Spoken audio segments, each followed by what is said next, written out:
আসসালামু আলাইকুম।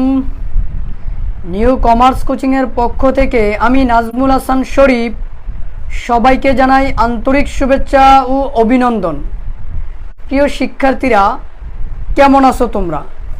আশা করি আল্লাহর রহমতে অনেক ভালো আছো। আমিও তোমাদের দোয়ায় আল্লাহর রহমতে অনেক ভালো আছি। প্রিয় শিক্ষার্থীরা, নিউ কমার্স কোচিংয়ের ধারাবাহিক প্রক্রিয়ার আজকের আলোচনার বিষয় হচ্ছে একাদশ এবং দ্বাদশ শ্রেণীর হিসাব বিজ্ঞান দ্বিতীয় পত্রের পঞ্চম অধ্যায়। অধ্যায়টির নাম হচ্ছে যৌথ মূলধনী কোম্পানির আর্থিক বিবরণী। আজকে তার 3 নম্বর পর্ব। আজকের পর্বে আমি আলোচনা করব এই অধ্যায়ের একটি বোর্ড প্রশ্ন নিয়ে এবং আর্থিক অবস্থার বিবরণীর ফরম্যাটটা নিয়ে ইনশাল্লাহ। তো প্রিয় শিক্ষার্থীরা, তোমরা সবাই কেমন আছো সেটা আমাকে একটু কমেন্ট করে জানিয়ে দিতে পারো। তোমরা সবাই কেমন আছো সেটা অবশ্যই আমাকে একটু কমেন্ট করে জানিয়ে দিবা। আর যেই কাজটা আমি তোমাদেরকে করতে বলবো সেটা হচ্ছে অবশ্যই লিঙ্কটা একটু শেয়ার করতে হবে। অবশ্যই লিঙ্কটা একটু শেয়ার করতে হবে। আমি অনুরোধ করব তোমাদেরকে অবশ্যই লিঙ্কটা একটু শেয়ার করবা। আমি আশা করব তোমরা লিঙ্কটা একটু শেয়ার করে দিবা। কেমন? প্রত্যেক শিক্ষার্থী তোমার জায়গা থেকে অন্তত পক্ষে একটি হলেও তুমি শেয়ার করে দিবা। তাই আমি অনুরোধ করব লিঙ্কটা একটু শেয়ার করে দিবা প্লিজ।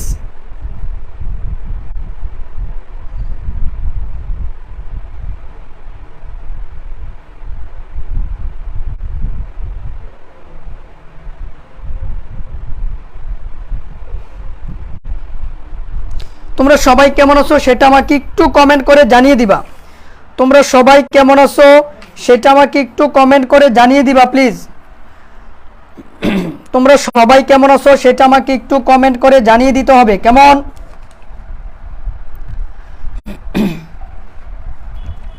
সব কিছু ঠিক আছে কিনা সেটাও একটু কমেন্ট করে জানিয়ে দাও। সব কিছু ঠিক আছে কিনা সেটাও একটু কমেন্ট করে জানিয়ে দিবা।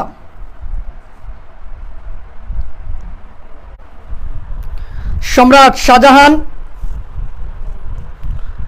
তোমরা সবাই চিনো সম্রাটকে।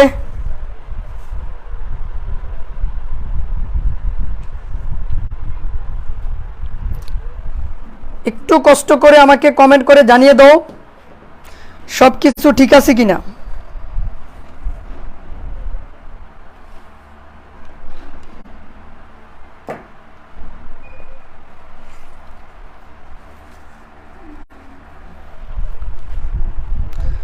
আমার কথা শুনতে পাচ্ছ কিনা সেটা একটু কমেন্ট করে জানিয়ে দিবা। আর লিঙ্কটা একটু শেয়ার করতে হবে। লিঙ্কটা একটু শেয়ার করতে হবে সবাই সবাই। আচ্ছা, দেখো, আমরা আজকে আলোচনা করব হিসাব বিজ্ঞান দ্বিতীয় পত্রের পঞ্চম অধ্যায় আর্থিক বিবরণী। তো আজকে আমি এই আর্থিক বিবরণীর একটা বোর্ড প্রশ্ন নিয়ে আলোচনা করব। আর এই বোর্ড প্রশ্নটা কোনটা সেটা কিন্তু আমি অলরেডি আমাদের পেজে এবং গ্রুপে আপলোড দিয়ে দিয়েছি। তোমরা যদি কারো কাছে প্রশ্নটা না থাকে তোমরা একটু কষ্ট করে আমাদের পেজ থেকে ওই প্রশ্নটা নিয়ে নিতে পারো। কেমন? একটু জলদি করতে হবে। ওকে, আমরা একটু যত সম্ভব একটু তাড়াতাড়ি করার চেষ্টা করব।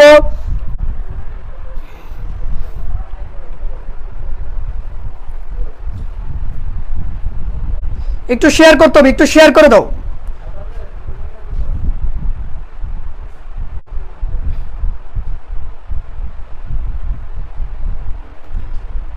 একটু কষ্ট করে একটু কষ্ট করে একটু কষ্ট করে তোমরা লিঙ্কটা শেয়ার করে দাও।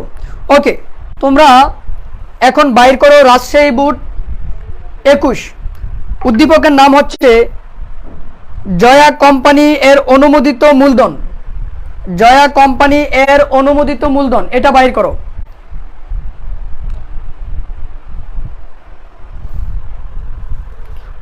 তোমরা অবশ্যই ক্লাসে মেবি নাই, আমাকে একটু বলবা যে তোমরা কি সবকিছু শুনতে পাচ্ছ কিনা, ক্লিয়ার আছে কিনা।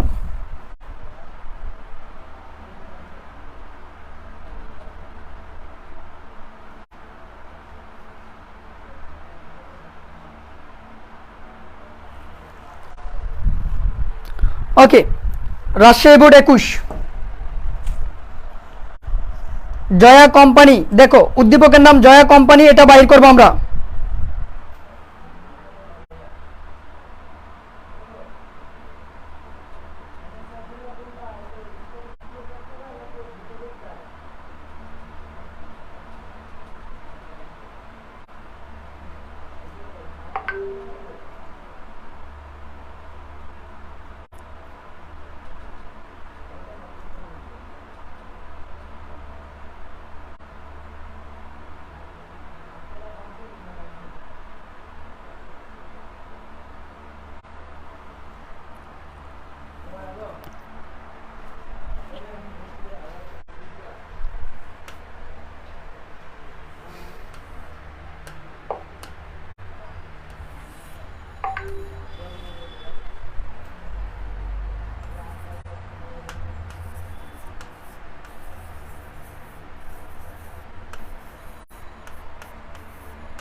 রাজশাহী বোর্ড 2021, তোমরা সবাই বাহির করছো কিনা একটু কমেন্ট করে জানিয়ে দিবা। রাজশাহী বোর্ড 2021 প্রশ্নটা বাহির করতে পারছো কিনা একটু কমেন্ট করে জানিয়ে দিবা। রাজশাহী বোর্ড 2021, দেখো এই জায়গায় বলছে জয়া কোম্পানি এর অনুমোদিত মূলধন 6 লক্ষ টাকা, প্রতিটি 100 টাকা মূল্যের 6000 শেয়ারে বিভক্ত। এটা হচ্ছে উদ্দীপক। এটা তোমরা বাহির করতে পারছো কিনা একটু আমাকে জানিয়ে দাও। আজকে আমি তোমাদেরকে যেটা করব, যে আমি পিছনে যে 2টা পর্ব আলোচনা করছি, ওই 2টা পর্বের আলোকে আজকে আমি তোমাদেরকে এই প্রশ্নটা সমাধান করে দেখাবো। যে তোমরা যদি ফরম্যাটগুলো জানো তাহলে কিন্তু অঙ্কটা তুমি সমাধান করতে পারবা। এই জন্য আজকে আমি এটা আলোচনা করব।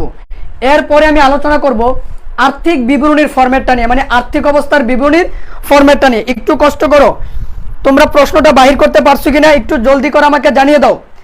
দেখো আমি শুরু করলাম। সর্বপ্রথমে আমাদেরকে যেটা করতে হবে, মনে রাখতে হবে, এই রেও মিলের এন্ট্রিগুলো একবার ব্যবহার হবে। এই রেও মিলের এন্ট্রিগুলো একবার ব্যবহার হবে।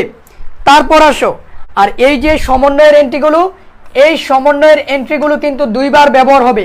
আমাদেরকে মাথায় রাখতে হবে রেও মিলের এন্ট্রিগুলো একবার বসবে আর সমন্বয়ের এন্ট্রিগুলো 2বার বসবে।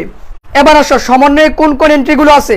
সমন্বয়ে বলছে সমাপনী মজুদ পণ্যের ক্রয় মূল্য 10,000 টাকা, কিন্তু বাজার মূল্য 20% কম।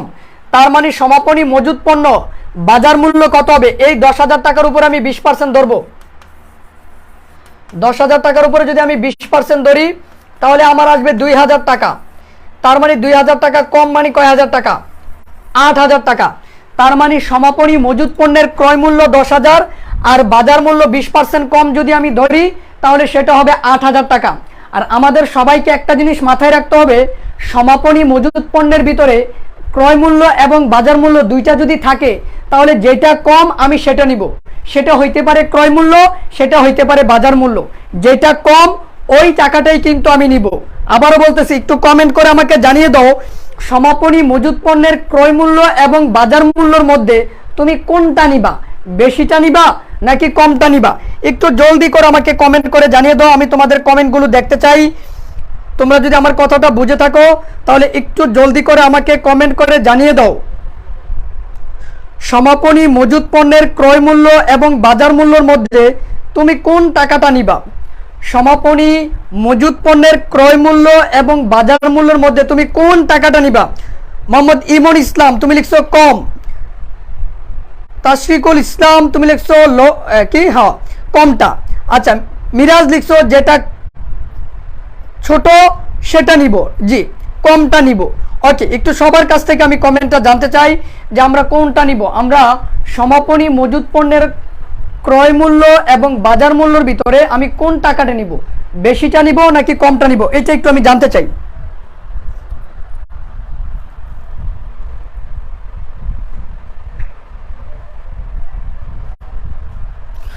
ওকে, এরপর বলছেন নির্দাবী লভ্যাংশের 50% অবলম্বন করো। এই নির্দাবী মানে কি? এই নির্দাবী মানে হচ্ছে দাবিহীন লভ্যাংশ। দাবিহীন লভ্যাংশ। নির্দাবী মানে হচ্ছে দাবিহীন লভ্যাংশ। নির্দাবী মানে হচ্ছে দাবিহীন লভ্যাংশ।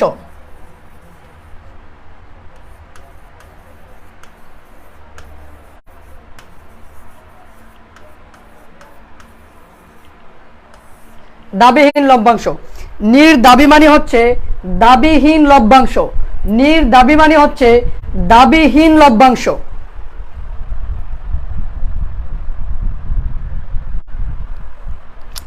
আচ্ছা, আমাদের ক্লাসগুলো আমাদের ইউটিউব চ্যানেলেও দেওয়া আছে এবং আমাদের ফেসবুক পেজেও দেওয়া আছে। তারপরে দেখো, শেয়ার মূলধনের উপরে 5% হারে লভ্যাংশ প্রস্তাব করতে হবে। এই যে প্রস্তাবিত লভ্যাংশ মানে হচ্ছে ঘোষিত লভ্যাংশ। প্রস্তাবিত লভ্যাংশ মানে হচ্ছে ঘোষিত লভ্যাংশ। প্রস্তাবিত লভ্যাংশ যেই কথা, ঘোষিত লভ্যাংশ একই কথা। প্রস্তাবিত লভ্যাংশ যেই কথা, ঘোষিত লভ্যাংশ একই কথা। আবারও বলতেছি, প্রস্তাবিত লভ্যাংশ যেই কথা, ঘোষিত লভ্যাংশ একই কথা। তারপরে দেখো, সাধারণ সঞ্চিতি তহবিল সৃষ্টি করতে হবে 8,000 টাকা। এই যে সাধারণ সঞ্চিতি তহবিল সৃষ্টি করতে হবে 8,000 টাকা। বিক্রয় অথবা ফেরত সত্ত্বে পণ্য বিক্রয় 8,000 টাকা, যা বিক্রয় করা হয়েছে কিনা নিশ্চিত করা যায়নি এবং যার ক্রয় মূল্য 6,000 টাকা। আমরা হচ্ছে পণ্য বিক্রয় করেছিলাম ফেরত শর্তে, মানে আমরা এরকম আছে, মনে করো যে আমরা পণ্য বিক্রয় করছিলাম আর যার কাছে আমরা বিক্রয় করছি তাকে বলছিলাম যে পণ্য যদি আপনার পছন্দ না হয় তাহলে আপনি পণ্যটা আমাদের কাছে আবার কি করতে পারবেন, রিটার্ন করতে পারবেন। এটাকে বলা হয় বিক্রয় অথবা ফেরত শর্তে বিক্রয়। তো আমরা যে এই পণ্যটা বিক্রয় করছি এটা আমরা নিশ্চিত না, আর যেটার ক্রয় মূল্য ছিল 6,000 টাকা, হ্যাঁ 6,000 টাকা, আমরা বিক্রয় করছি 8,000 টাকা, যেটার ক্রয় মূল্য ছিল 6,000 টাকা। ক নম্বর প্রশ্নটাই বলছে প্রস্তাবিত লভ্যাংশের পরিমাণ নির্ণয় করো। তো দেখো, আমি প্রস্তাবিত লভ্যাংশটা কিভাবে বাইর করব, আর প্রশ্নে কিন্তু স্পষ্ট বলা আছে, প্রশ্নে স্পষ্ট বলা আছে প্রস্তাবিত লভ্যাংশ আমরা কিভাবে বাইর করব। দেখো, আমাদেরকে বলছে এই যে প্রস্তাবিত লভ্যাংশ, এই যে শেয়ার মূলধনের উপরে 3 নম্বর সমন্বয় এন্ট্রিটা, শেয়ার মূলধনের উপরে 5% হারে লভ্যাংশ ঘোষণা করতে হবে, মানে প্রস্তাব করতে হবে। এবার আসো শেয়ার মূলধন। শেয়ার মূলধন কোথায় দেওয়া আছে? এই যে দেখো, শেয়ার মূলধন প্রশ্নে দেওয়া আছে কয় লাখ? 4 লাখ। তাহলে দেখো আমি ক নম্বরটা সমাধান করে দিই। প্রস্তাবিত লভ্যাংশ,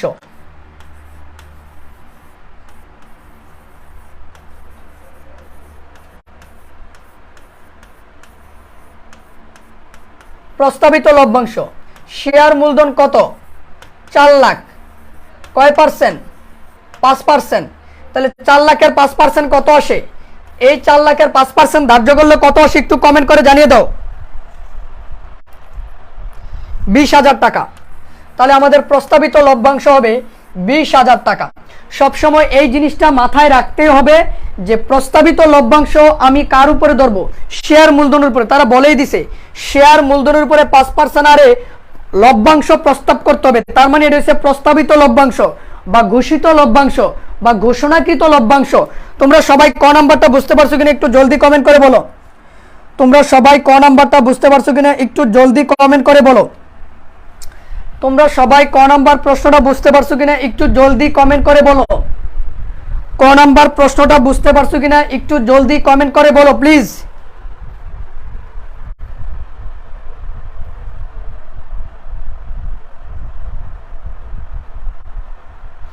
আমার মনে হয় তোমরা ক্লাসে নাই।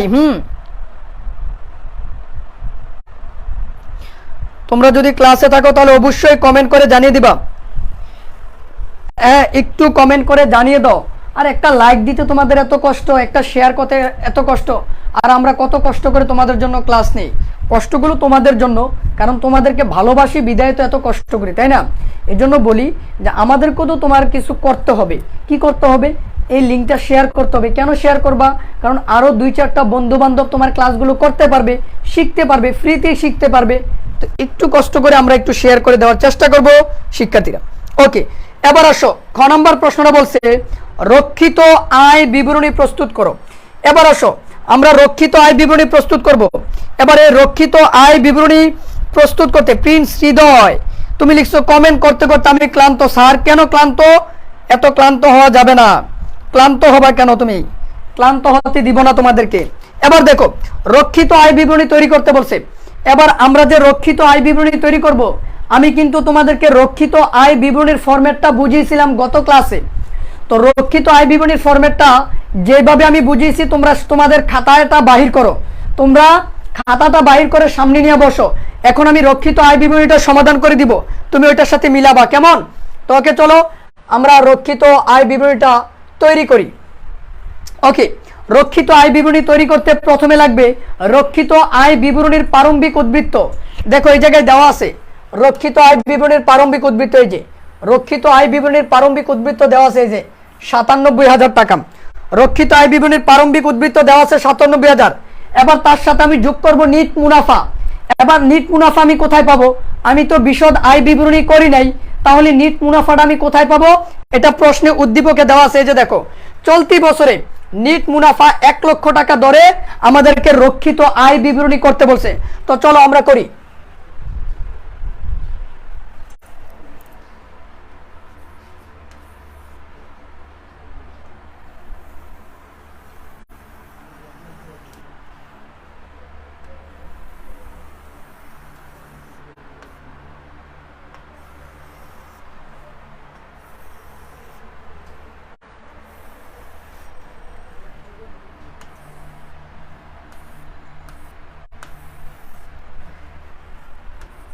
আমরা ছকটা তৈরি করে নিব সুন্দর করে।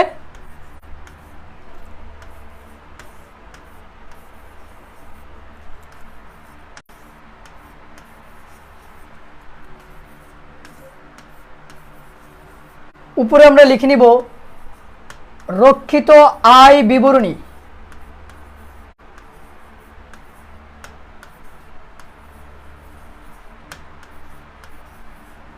এবার আসো, এই রক্ষিত আয় বিবরণী তৈরি করতে সর্বপ্রথমে কি আসবে? রক্ষিত আয় বিবরণীর প্রারম্ভিক উদ্বৃত্ত, যেটা রেও মিলে দেওয়া আছে। একটু কষ্ট করে আমাকে বলো রক্ষিত আয় বিবরণীর প্রারম্ভিক উদ্বৃত্ত কত?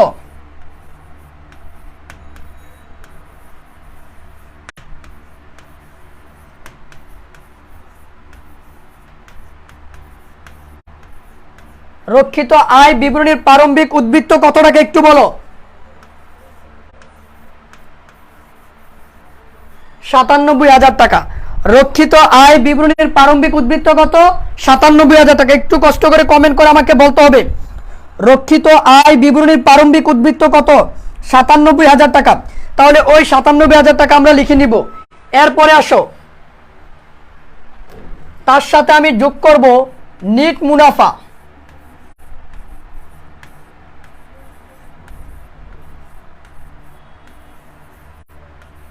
নিট মুনাফা ১,০০,০০০ টাকা।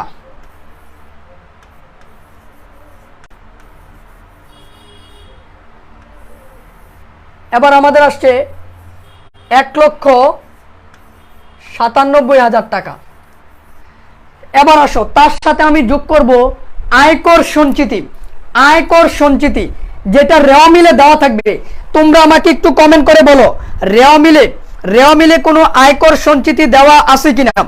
রেও মিলে কোনো আয়কর সঞ্চিতি দেওয়া আছে কিনা একটু জলদি কমেন্ট করে বলতে হবে। রেও মিলে কোনো আয়কর সঞ্চিতি দেওয়া আছে কিনা? আর কয়েকটা শেয়ার করো আমার জন্য কষ্ট করে লিঙ্কটা। রেও মিলে কোনো আয়কর সঞ্চিতি দেওয়া আছে কিনা? আমরা তার সাথে যোগ করব আয়কর সঞ্চিতি।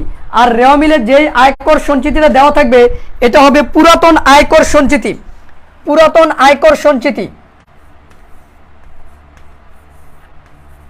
রেও মিলে যদি কোনো আয়কর সঞ্চিতি দেওয়া থাকে তাহলে এটা হবে পুরাতন আয়কর সঞ্চিতি। কয় টাকা আমাকে একটু বলো।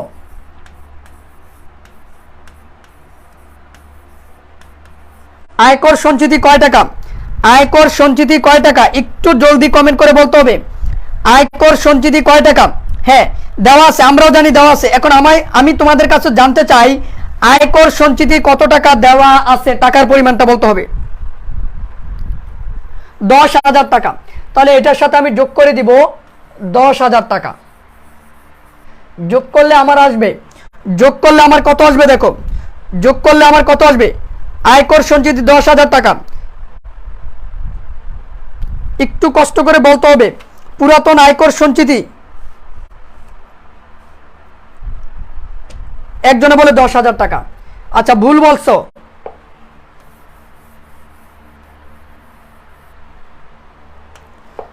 ২,৫০০। তাহলে আমি যোগ করব ২,৫০০।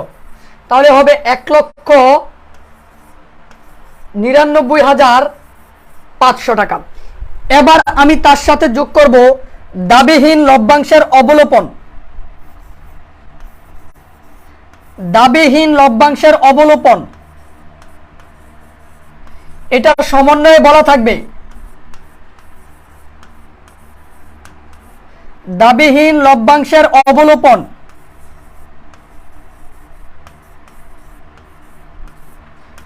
দেখো এই যে সমন্বয় স্পষ্ট বলা আছে, সমন্বয় স্পষ্ট বলা আছে। এই যে দেখো, এই যে নির্দাবি লভ্যাংশ 50%, নির্দাবি, নির্দাবি মানে দাবিহীন লভ্যাংশ 50% অবলোপন করতে হবে। এবার তুমি যেটা করবা, দেখো রেওয়া মিলে একটা দাবিহীন লভ্যাংশ দেওয়া আছে, রেওয়া মিলে একটা দাবিহীন লভ্যাংশ দেওয়া আছে। ওই দাবিহীন লভ্যাংশটা কয় টাকা আমরা খুঁজে বাইর করব। চলো আমরা খুঁজে বাইর করি দাবিহীন লভ্যাংশ কত। এই যে দেখো নির্দাবি লভ্যাংশ, এই যে নির্দাবি লভ্যাংশ, নির্দাবি লভ্যাংশ কয় টাকা একটু বলো, নির্দাবি লভ্যাংশ কয় টাকা একটু বলো। 10,000, এই 10,000-এর 50%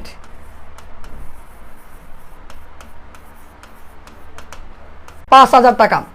তার মানে নির্দাবি লভ্যাংশ যেই কথা, দাবিহীন লভ্যাংশ একই কথা। এবার এই দাবিহীন লভ্যাংশের কয় পার্সেন্ট অবলোপন করতে বলছে? 50%। তাহলে 50% আসবে কয় হাজার? 5,000। তাহলে আমরা যেটা করব, আমরা এবার এই জায়গায় 5,000 টাকা যোগ করব। 5,000 টাকা যোগ করলে কত আসবে বলো? 5,000 টাকা যোগ করলে কত আসবে একটু বলো। 5,000 টাকা যদি আমি যোগ করি তাহলে কত আসবে বলো? কত আসবে? 2,04,500। তাহলে আমরা এই জায়গায় লিখবো 2,04,500। এই টাকাটার নাম হবে বন্টনযোগ্য মুনাফা।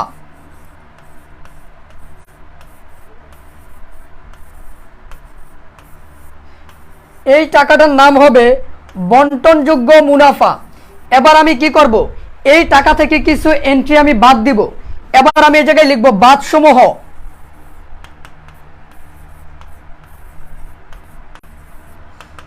বাদসমূহের ভিতরে প্রথমে আসবে আয়কর, প্রথমে আসবে আয়কর।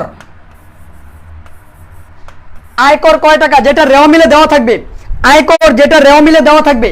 তোমরাই বলো রেওয়া মিলে আয়কর কয় টাকা দেওয়া আছে? তোমরাই বলো রেওয়া মিলে আয়কর কয় টাকা দেওয়া আছে? জলদি কমেন্ট করে বলো রেওয়া মিলে আয়কর কয় টাকা দেওয়া আছে, একটু জলদি কমেন্ট করে বলতে হবে। রেওয়া মিলে আয়কর কয় টাকা দেওয়া আছে? রেওয়া মিলে আয়কর কয় টাকা দেওয়া আছে? একটু জলদি কমেন্ট করে বলতে হবে। রেওয়া মিলে আয়কর কয় টাকা দেওয়া আছে? একটু জলদি কমেন্ট করে বলো প্লিজ। রেওয়া মিলে আয়কর কত টাকা দেওয়া আছে? 1500 টাকা, তাই না? একজনে বলো 20,000, একজনে বলো 1500, কোনটা নিব? তাহলে আমরা দেখে নেই একবার। এই যে আয়কর, এই যে 1 2 3 4 নাম্বার, 1 2 3 4, তার মানে আয়কর হচ্ছে 1500। আয়কর কত? 1500। তাহলে আমরা এই জায়গায় লিখবো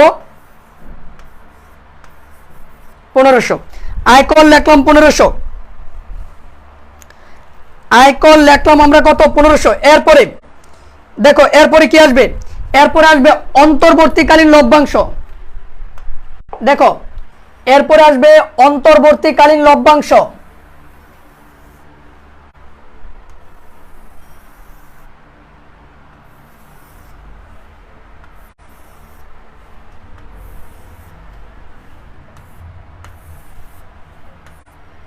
অন্তর্বর্তীকালীন লভ্যাংশ কি আসবে? একটু কমেন্ট করে আমাকে বলো অন্তর্বর্তীকালীন লভ্যাংশ কয় টাকা দেওয়া আছে। চলো আমরা প্রশ্নে যাই। এই যে দেখো অন্তর্বর্তীকালীন লভ্যাংশ, অন্তর্বর্তীকালীন লভ্যাংশ কয় টাকা দেওয়া আছে? 10,000 টাকা। অন্তর্বর্তীকালীন লভ্যাংশ, ওই যে আমার ফরম্যাটটা দেখো, আমি যেই ফরম্যাটটা তোমাদেরকে বুঝিয়েছি ফরম্যাটটা সামনে নিয়ে বসো, তাহলে অঙ্কটা করতে তোমাদের সুবিধা হবে। এই জন্য আমি বলেছিলাম যে ফরম্যাটটা বেশি করে পড়তে হবে এবং লিখতে হবে, তাহলেই কিন্তু মাথায় থাকবে।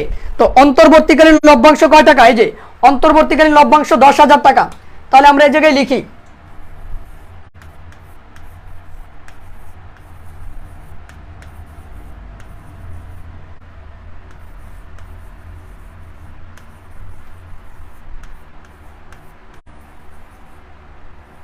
অন্তর্বর্তীকালীন লভ্যাংশ 10,000 টাকা।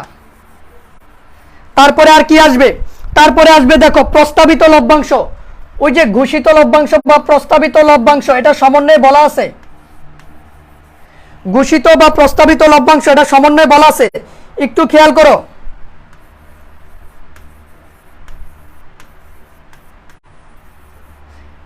এবার চলো আমরা দেখি, এই যে সমন্বয় বলছে, এই যে দেখো একটু ভালো করে খেয়াল করো, শেয়ার মূলধনের 5% লভ্যাংশ প্রস্তাব করতে হবে, যেটা আমি সৃজনশীল ক্রতে বাইর করছিলাম।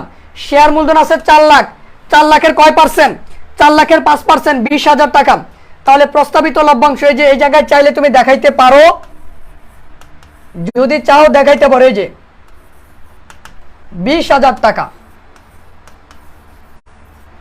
এরপরে সাধারণ সঞ্চিতিতে স্থানান্তর, সাধারণ সঞ্চিতিতে স্থানান্তর আছে কিনা বলো, সাধারণ সঞ্চিতি তহবিলে স্থানান্তর আছে কিনা বলো, একটু কমেন্ট করে আমাকে বলো। সাধারণ সঞ্চিতিতে স্থানান্তর তোমাদের রেওয়া মিলের ভিতরে দেওয়া আছে কিনা, সাধারণ সঞ্চিতিতে স্থানান্তর তোমাদের রেওয়া মিলে দেওয়া আছে কিনা আমাকে একটু কষ্ট করে বলো। সাধারণ সঞ্চিতিতে স্থানান্তর তোমাদের রেওয়া মিলে দেওয়া আছে কিনা আমাকে একটু বলো প্লিজ। ফরম্যাটটা আমি দ্বিতীয় এই অধ্যায়ের দ্বিতীয় পর্বে আমি আলোচনা করছি। বদিউল আলম জুয়েল, তুমি বলছো 8,000 টাকা, সাধারণ সঞ্চিতিতে স্থানান্তর কত? 8,000।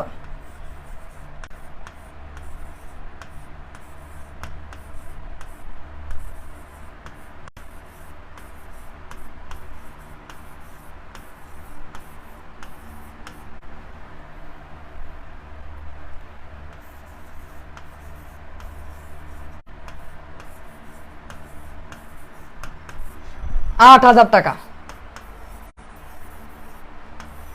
এবার আমরা বিয়োগের পাশে যে আইটেমগুলো লিখছিলাম সবগুলো যোগ করবো। এই যে দেখো বিয়োগের পাশে কত লিখছিলাম, এই জায়গায় 1500।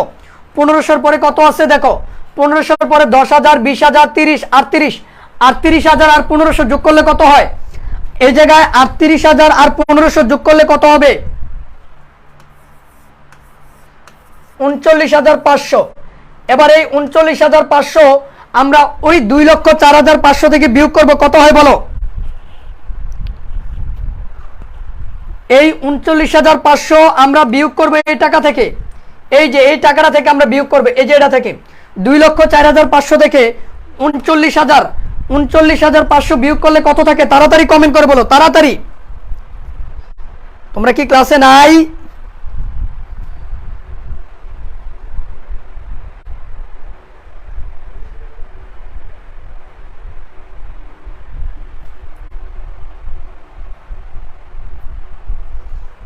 এক 1,65,000, তাই তো?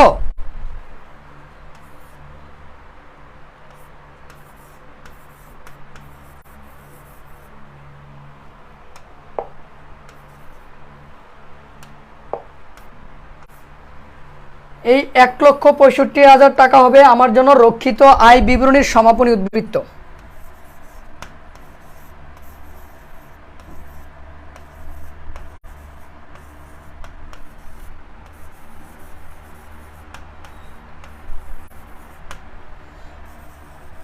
রক্ষিত আয় বিবরণীর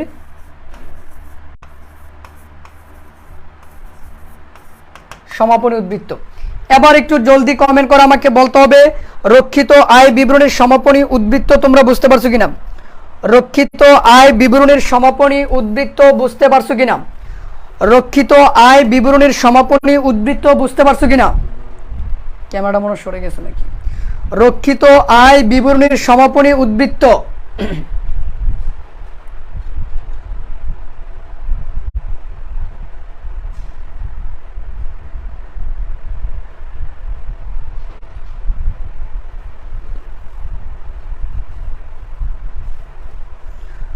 রক্ষিত আয় বিবরণীর সমাপনী উদ্বৃত্ত। এখন একটু কমেন্ট করে বলো রক্ষিত আয় বিবরণীটা বুঝতে পারছো কিনা।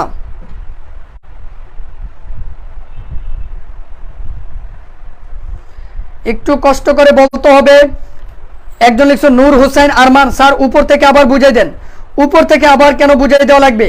যদি প্রথম থেকে বুঝাই দেওয়া লাগে তাহলে তোমাকে রেকর্ড ক্লাসটা দেখতে হবে, ক্লাসটা রেকর্ড থাকবে, তুমি ওই রেকর্ড ক্লাসটা দেখতে হবে। এখন তো আমি পুরাটা যদি তোমাকে বুঝাইতে যাই তাহলে তো হবে না, পুরাটা তো বুঝাইতে গেলে আমাকে আবার পিছনে যাইতে হবে, অনেকখানি পিছনে যাইতে হবে।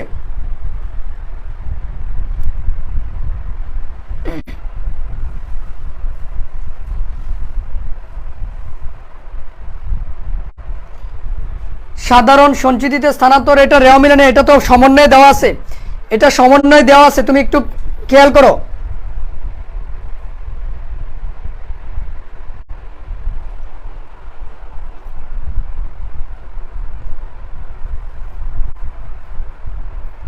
স্যার আয়কর সঞ্চিতি আর আয়কর করলে হবে না? হ্যাঁ হবে, তুমি যদি আয়কর সঞ্চিতি থেকে আয়কর বাদ দিয়া লিখো তাহলে হবে, কিন্তু আমি যেটা বলবো যে আমরা যোগের গুলো এক পাশে লিখবো, বিয়োগের গুলো আরেক পাশে লিখবো, কেমন?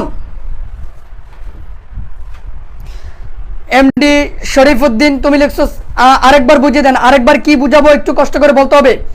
কামরুল মাহিম, আপনি কি আমার কমেন্ট দেখেন না? স্যার দেখলাম তো। ফারহান মজুমদার লিখছে স্যার অ্যান্সার তো মিলতেছে না। আচ্ছা অ্যান্সার মিলতেছে না, কোন অ্যান্সারটা মিলতেছে না ফারহান মজুমদার আমাকে একটু বলবেন, কোথায় মিলতেছে না, অ্যান্সার কি মিলতেছে না আমাকে একটু বলবেন।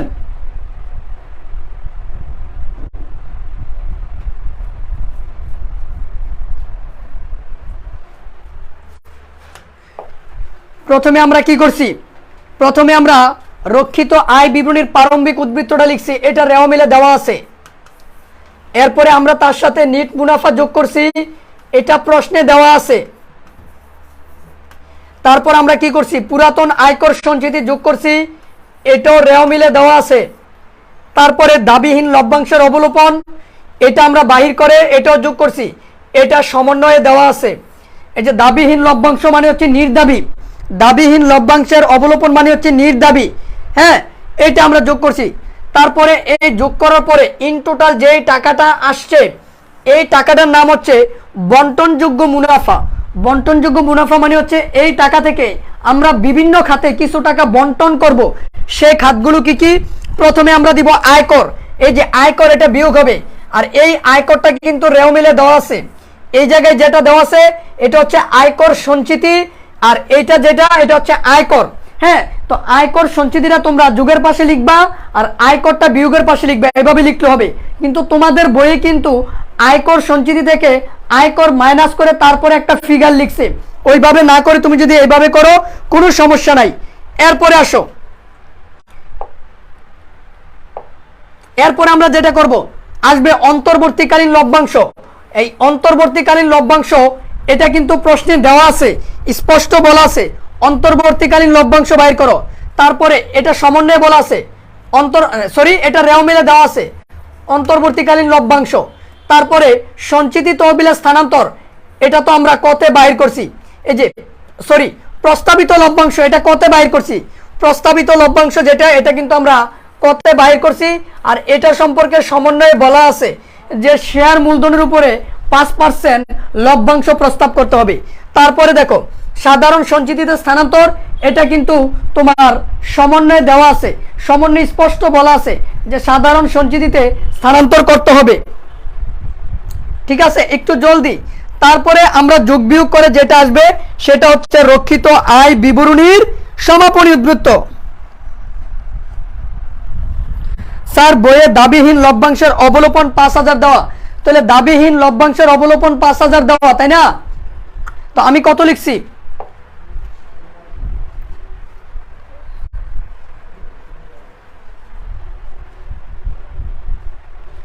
এই যে দাবিহীন লভ্যাংশের অবলোপন আমি 5000 লিখছি।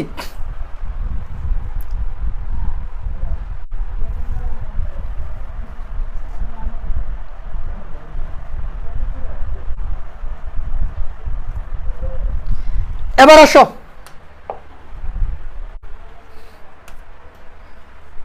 এবার আমরা আর্থিক অবস্থার বিবরণীটা ফরম্যাট নিয়ে আলোচনা করব। আর্থিক অবস্থার বিবরণী আমার এই ফরম্যাটটা বাকি ছিল তোমাদের বোঝানো। তো আর্থিক অবস্থার বিবরণীর মানে কি দেখো, আর্থিক অবস্থার বিবরণী মানে হচ্ছে এ সমান সমান এল প্লাস ও ই, অর্থাৎ সম্পদ এবং দায় মালিকানা সত্ত্বের পরিমাণ। আবার বলতেছি এ সমান সমান এল প্লাস ও ই, অর্থাৎ সম্পদ সমান দায় এবং শেয়ার মালিকানা সত্ত্ব আমাদেরকে বাহির করতে হবে, ঠিক আছে? এটাই হচ্ছে আমাদের আর্থিক অবস্থার বিবরণী। এবার এই আর্থিক অবস্থার বিবরণীতে কি কি আসবে, এই আর্থিক অবস্থার বিবরণীটা একটু ভালো করে বুঝো। এই আর্থিক অবস্থার বিবরণীর ছকটা দুইভাবে করা যায়। তো আমরা যেটা করব সেটা হচ্ছে সুবিন্যস্তভাবে উলম্ব রেখায় করব। হ্যাঁ, মানে উপর থেকে আমরা উপরে বাইর করব হচ্ছে সম্পদগুলো, তারপরে নিচে আমরা বাইর করব দায় এবং শেয়ার মালিকানা সত্ত্ব, এইভাবে বাইর করব। ঠিক আছে, এবার সম্পদ সমূহ, এই সম্পদের ভিতরে এই যে দেখো, এই সম্পদকে কয় ভাগে ভাগ করা হয় একটু বলতে পারবা? এই সম্পদকে আমরা ভাগ করব প্রথমে চলতি সম্পদ, তারপরে আমরা বাইর করব দীর্ঘমেয়াদী সম্পদ, তারপরে আমরা বাইর করব স্থায়ী সম্পদ, তারপরে আমরা বাইর করব অলিক সম্পদ। তাহলে সম্পদের ঘরে এই 5টা আইটেম আসবে। কয়টা? 4টা আইটেম আসবে। চলতি সম্পদ, দীর্ঘমেয়াদী সম্পদ, স্থায়ী সম্পদ, অলিক সম্পদ। আমাকে একটু কমেন্ট করে বলতে হবে, সম্পদের গড়ে কয় ধরনের আইটেম আসবে। প্লিজ একটু জলদি কমেন্ট করতে হবে। সম্পদের গড়ে কয় ধরনের আইটেম আসবে, একটু জলদি কমেন্ট করে বলতে হবে। সম্পদের গড়ে এরকম হলুদ হচ্ছে কেন প্লিজ? একজন লিখছো স্যার 5 নম্বর সমন্বয়টা বুঝি নাই। ভাই আমি একটা জিনিস আর কয়বার বুঝাবো? 5 নম্বর সমন্বয়টা আমি এই নিয়ে অনেকবার বলছি যে বিক্রয় অথবা ফেরত সত্ত্বে বিক্রয়, এটার এই জায়গায় কোনো কাজ নাই। তার মানে হচ্ছে আমি বিক্রয় করছিলাম, বিক্রয় করার সময় আমি তাকে বলে দিয়েছিলাম যে বা আপনার যদি পণ্যটা পছন্দ না হয় তাহলে আপনি পণ্যটা আমাকে রিটার্ন করে দিবেন, এটা সে ফেরত পাঠিয়েও দিতে পারে। কিন্তু এই যে পণ্যটা আমি বিক্রি করছি কিনা এটা আমি নিশ্চিত না। আর এই পণ্যটার ক্রয় মূল্য ছিল 8,000 টাকা। যদি আমাদেরকে এই জায়গায় বিক্রিত পণ্যের ব্যয় বাহির করতে বলতো তাহলে এটার কাজ ছিল। কথা কি বুঝতে পারছো?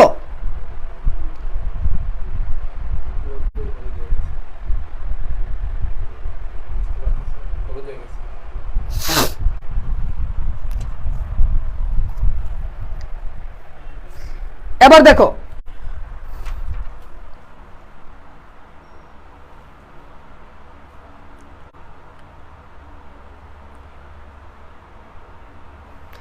এবার প্রথমে আসবে চলতি সম্পদ। চলতি সম্পদ হচ্ছে যেই সম্পদটা থেকে আমি 1 বছরের বেশি সুবিধা বুক করতে পারবো না, ওই সম্পদটাই হচ্ছে আমার জন্য চলতি সম্পদ। যেই সম্পদটা আমি 1 বছরের বেশি সুবিধা বুক করতে পারবো না, ওই সম্পদটাই হচ্ছে আমার জন্য চলতি সম্পদ। একটু খেয়াল করো, যে সম্পদটা আমি 1 বছরের বেশি সুবিধা বুক করতে পারবো না, ওইটাই হচ্ছে আমার জন্য চলতি সম্পদ। এবার দেখো এই চলতি সম্পদগুলো কি কি, এই চলতি সম্পদগুলোর ভিতরে কি কি আসবে দেখো। চলতি সম্পদের ভিতরে আসবে নগদ তহবিল, ব্যাংক জমা, দেনাদার। এবার দেনাদার থেকে আমি কি কি বাদ দিব দেখো, এই জায়গায় আমি একটু বলে দেই দেনাদার থেকে আমি কি কি বাদ দিব। দেনাদারের সাথে আমি প্রথমে যোগ করব ধারে বিক্রয়, যদি প্রশ্নে থাকে। দেনাদারের সাথে আমি যোগ করব ধারে বিক্রয়, তারপরে আমি বাদ দিব বিক্রয় ফেরত।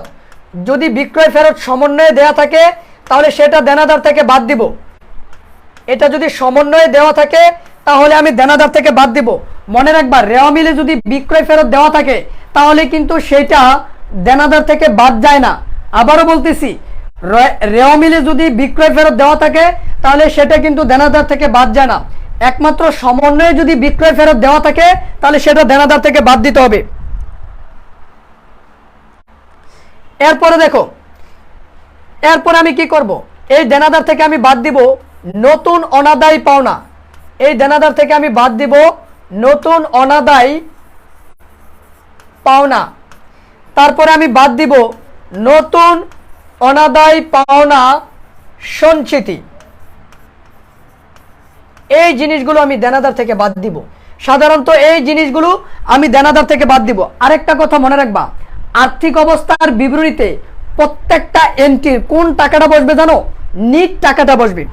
আর্থিক অবস্থার বিবরণীতে প্রত্যেকটা এন্ট্রির সবসময় নিট টাকাটা বসবে। নিট মানে হচ্ছে যদি তার সাথে কোনো কিছু যোগ বিয়োগ করার থাকে, যোগ বিয়োগ করার পরে যেই রেজাল্টটা আসবে ওই রেজাল্টটা এই জায়গায় বসাইতে হবে। যেমন দেনাদার, যেটা রেওয়া মিলে দেওয়া থাকবে ওই টাকাটাই তুমি সরাসরি বসাই দিবা এমন না, কিন্তু দেনাদারের সাথে যদি কোনো কিছু যোগ বিয়োগ করার থাকে তাহলে সেটা তোমাকে আগে যোগ বিয়োগ করে নিতে হবে। যোগ বিয়োগ করার পরে যেই টাকাটা বাইর হবে ওই টাকাটা তোমাকে লিখতে হবে।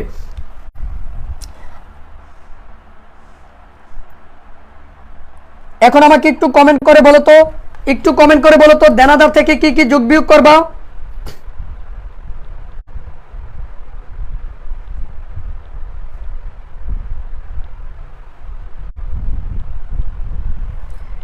দেনাদার থেকে আমরা কি কি যোগ বিয়োগ করবো একটু।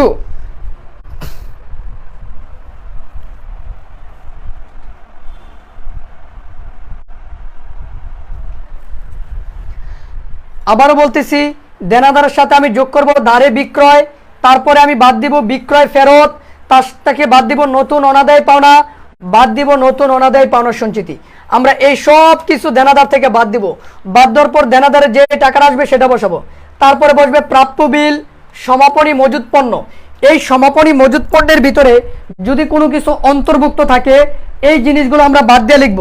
আর সমাপনী মজুদ পণ্যের সবসময় আমরা ছোট টাকাটা মানে যেটা কম সেটা লিখে নিব, কেমন। তারপরে আমরা সকল অগ্রিম খরচ নিয়ে আসব, সকল বকেয়া আয়, তারপরে বীমা কোম্পানির নিকট থেকে প্রাপ্য। এটার মানে কি? এটার মানে হচ্ছে যদি আমার কোনো পণ্য আগুনে বিনষ্ট হয়, কথা বোঝো, যদি আমার কোনো পণ্য আগুনে বিনষ্ট হয়,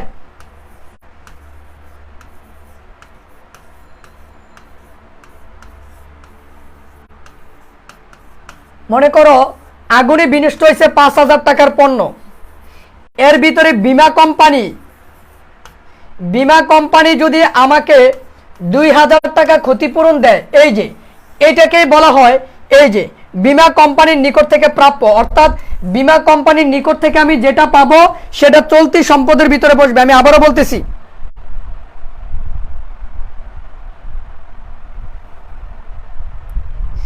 এমডি কামরুল অতিরিক্ত কথা বলতেছেন।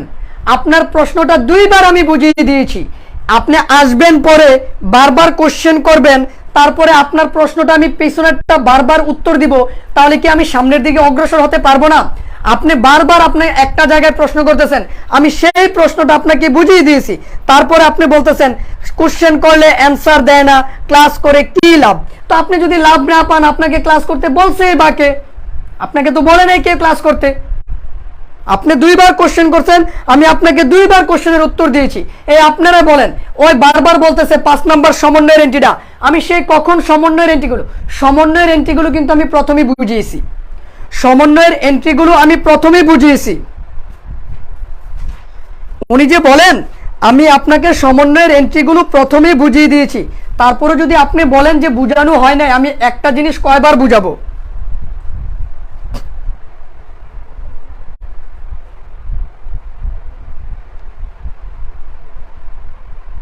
এখন আমি তো সমন্বয়ের এন্ট্রিটা এলে 2 বার বুঝাইছি। বিক্রয় অথবা ফেরত শর্তে বিক্রয়, যা বিক্রয় হয়েছে কিনা তা নিশ্চিত না, যার ক্রয় মূল্য ছিল 6,000 টাকা। এটার মানে হচ্ছে আমি একজনের কাছে পণ্য বিক্রয় করেছি, বিক্রয় করার সময় বলছি যদি পছন্দ না হয় আমাকে ফেরত দিয়ে দেন, কিন্তু যেটা আমি পণ্য বিক্রয় হয়েছে কিনা আমি নিশ্চিত না। আর এই পণ্যটার কিনা দাম ছিল আমার 6,000 টাকা। তো এখন এই সমন্বয়ের এন্ট্রিটা এই অঙ্কে কোথাও ব্যবহার হবে না, এটা কোথাও ব্যবহার হবে না। হ্যাঁ, একজন বলছে বিক্রয় অথবা ফেরত শর্তে বিক্রয় দেনাদার থেকে বাদ যাবে কিনা। হ্যাঁ, দেনাদার থেকে আমি বাদ দিব, যদি সে ফেরত দিয়ে দেয় তাহলে অবশ্যই আমি এটা দেনাদার থেকে বাদ দিয়ে দিব।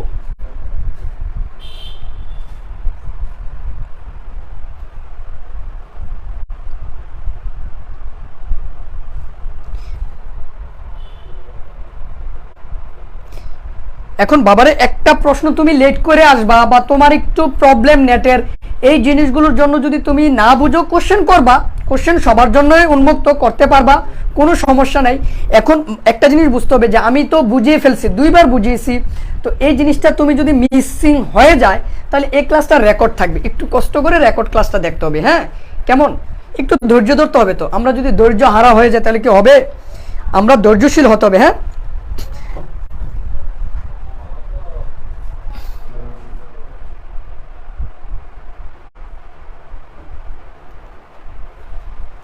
ওকে, যেটা আমি বলতেছিলাম, দেখো আমরা এই যে চলতি সম্পদের ভিতরে একটা জিনিস আসবে, বীমা কোম্পানির নিকট থেকে প্রাপ্য। এই যে বীমা কোম্পানির নিকট থেকে প্রাপ্য, এই যে এন্ট্রিটা, এটা কোথায় থেকে আসবে? এটা হচ্ছে সমন্বয়ে বলা থাকবে যে আগুনে বিনষ্ট পণ্য, এই যে দেখো, মনে করো সমন্বয়ে বলা আছে আগুনে বিনষ্ট 5,000 টাকার পণ্য যার ভিতরে বীমা কোম্পানি আমাকে 2,000 টাকা ক্ষতিপূরণ দিতে সম্মত হয়েছে। এই যে বীমা কোম্পানি আমাকে 2,000 টাকা ক্ষতিপূরণ দিবে, এটা কিন্তু আমার জন্য হবে প্রাপ্য বীমা। এটা হবে আমার জন্য প্রাপ্য বীমা। আর এই প্রাপ্য বীমাটা অবশ্যই আমার জন্য চলতি সম্পদের ভিতরে যাবে।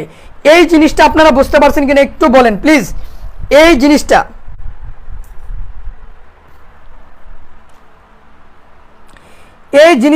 বুঝতে পারছেন কিনা একটু সবাই কমেন্ট করেন। এই যে প্রাপ্য বীমা মানে আগুনে বিনষ্ট হওয়ার পর যদি বীমা কোম্পানি আপনাকে কোনো ক্ষতিপূরণ দেয়, তাহলে ওই ক্ষতিপূরণের অংশটা চলতি সম্পদ হিসাবে প্রাপ্য বীমাতে বসবে। আর 5,000 টাকার ভিতরে যেহেতু 2,000 টাকা ক্ষতিপূরণ দিয়ে দিছে, তাহলে আর বাকি থাকে কয় হাজার? 3,000। এই 3,000 টাকা বিবিধ ক্ষতি হিসাবে অপরিচালন ব্যয়ের ভিতরে বসবে। অপরিচালন ব্যয়ের ভিতরে বসবে।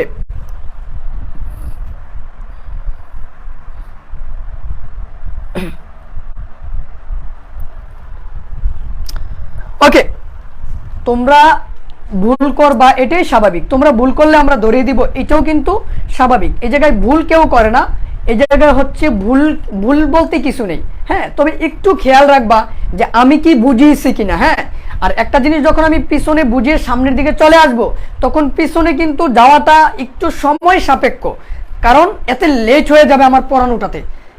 ঠিক আছে, তো এই জন্য বলবো তুমি রেকর্ড থাকবে, পরে দেখে নিও। যদি না বুঝো আমাকে প্রশ্ন করিও, আমাদের গ্রুপে সাবমিট করিও, উত্তর পেয়ে যাবা ইনশাল্লাহ। কেমন?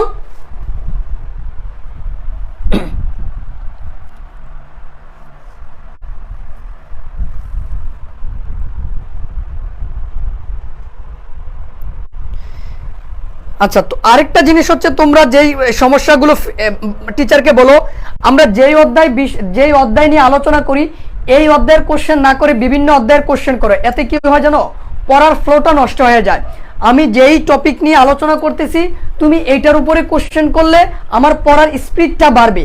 বাট তুমি যদি অন্য একটা অধ্যায়ের কোশ্চেন নাও, কারণ আমি তো অন্য অধ্যায় করাচ্ছি না, তাহলে এর ক্ষেত্রে কি হলো? আমার পড়াটার ভিতরে ব্যাঘাত ঘটলো, স্টুডেন্টেরও পড়ার মনোযোগটা নষ্ট হলো। এই জন্য আমরা সবসময় যেটা করব, যে কোনো শিক্ষকের ক্লাসে তিনি যা আলোচনা করতেছেন তার উপরে, ওই আলোচ্য বিষয়ের উপরে আমরা কমেন্ট করার চেষ্টা করব, মানে প্রশ্নগুলো উপস্থাপন করার চেষ্টা করব। তাহলে পড়ার একটা স্পিড থাকবে এবং পড়াটা ভালোভাবে বুঝতে পারবে। আশা করি বুঝতে পারছো।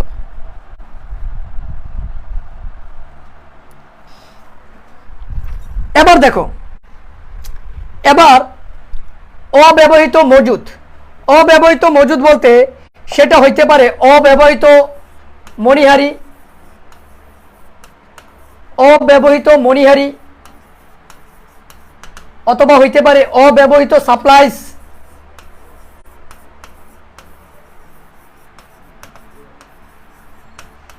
এই যে অব্যবহৃত মণিহারি, অব্যবহৃত সাপ্লাইস, এগুলো আমাদের জন্য চলতি সম্পদ। এই যে অব্যবহৃত মজুদ, অব্যবহৃত মণিহারি। তারপরে প্রাপ্য আয়। প্রাপ্য আয় বলতে যেমন বিনিয়োগের বকেয়া আয়, এটা আমার জন্য প্রাপ্য আয়। প্রাপ্য আয় আমার জন্য সম্পদ। মনে রাখবা, এই প্রাপ্য কথাটা যার সঙ্গে থাকবে এটাই তোমার জন্য সম্পদ। আবারও বলতেছি, প্রাপ্য কথাটা যার সঙ্গে থাকবে এটাই আমাদের জন্য সম্পদ। প্রাপ্য কথাটা যার সঙ্গে থাকবে এটাই আমার জন্য সম্পদ। জি, কুইক নোট দিয়ে দিব। প্রাপ্য কথাটা যার সঙ্গে থাকবে সেটাই আমার জন্য সম্পদ। তারপরে দেখো, অগ্রিম প্রদত্ত খরচ, সকল অগ্রিম ব্যয়, এটা আমাদের জন্য চলতি সম্পদ।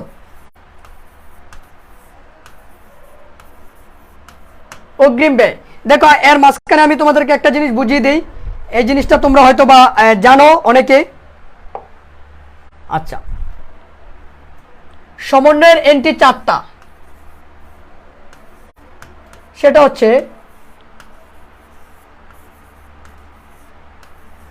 আয় অগ্রিম,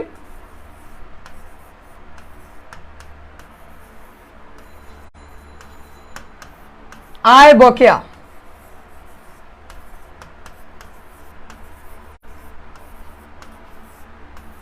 ব্যয় অগ্রিম,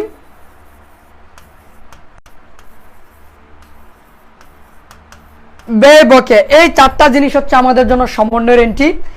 এই 4টার ভিতরে 2টা হচ্ছে চলতি সম্পদ আর 2টা হচ্ছে চলতি দায়। আমরা বুঝবো কিভাবে? এই যে দেখো, আয় অগ্রিম। আয় অগ্রিম এটার মানে হচ্ছে আমি তোমাদেরকে সেবা না দিয়ে তোমাদের কাছ থেকে অর্থ নিয়ে গেছি। আমি তোমাদেরকে সেবা না দিয়ে তোমাদের কাছ থেকে অর্থ নিয়ে গেছি, এটার মানে হচ্ছে সেবা না দিয়ে কারো কাছ থেকে টাকা নিয়ে যা, আয় অগ্রিম, এটা আমার জন্য দায়। কারণ আমি সেবা না দিয়ে যদি কারো কাছ থেকে টাকা নিয়ে যাই তাহলে আমি কিন্তু তার নিকট দায়বদ্ধ থাকব। তার মানে আয় অগ্রিম এটা আমার জন্য দায়। এই আয় অগ্রিমের আরেকটা নাম আছে। এমন কেউ কি এই জায়গায় আসো বলতে পারবা আয় অগ্রিমের আরেকটা নাম কি? দেখি তোমাদের ভিতরে কে আসো এই আয় অগ্রিমের আরেকটা সমার্থক শব্দ বলবা আমাকে কমেন্ট করে। দেখি কে পারো, জলদি কমেন্ট করে বলতে হবে আয় অগ্রিমের আরেকটা নাম কি। ক্লাসে আসো কিনা জলদি কমেন্ট করে আমাকে বলো আয় অগ্রিমের আরেকটা নাম কি। আয় অগ্রিমের আরেকটা নাম কি? একটু জলদি জলদি কমেন্ট করে বলতে হবে।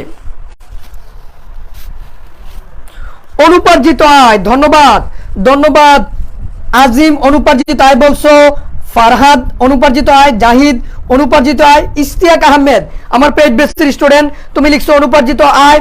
পূজা অগ্রিম সেবা, অগ্রিম সেবায় তো অগ্রিম সেবায় তো আয় অগ্রিম, তার মানে এই আয় অগ্রিমের আরেকটা নাম হচ্ছে অনুপার্জিত আয়। অনুপার্জিত আয় অর্থাৎ যেই আয়টা এখনো আমি উপার্জন করি নাই, যেই আয়টা এখনো আমি উপার্জন করি নাই, এইটা হচ্ছে আমার জন্য অনুপার্জিত আয়। এবার দেখো, ধন্যবাদ ধন্যবাদ, তোমরা খুবই ব্রিলিয়েন্ট। এবার আসো, আয় বকেয়া মানে কি? আয় বকেয়া মানে হচ্ছে আমি সেবা দিয়েছি তোমাদেরকে কিন্তু তোমরা আমাকে টাকা দাও নাই, তার মানে তোমাদের কাছে আমি টাকা পাই।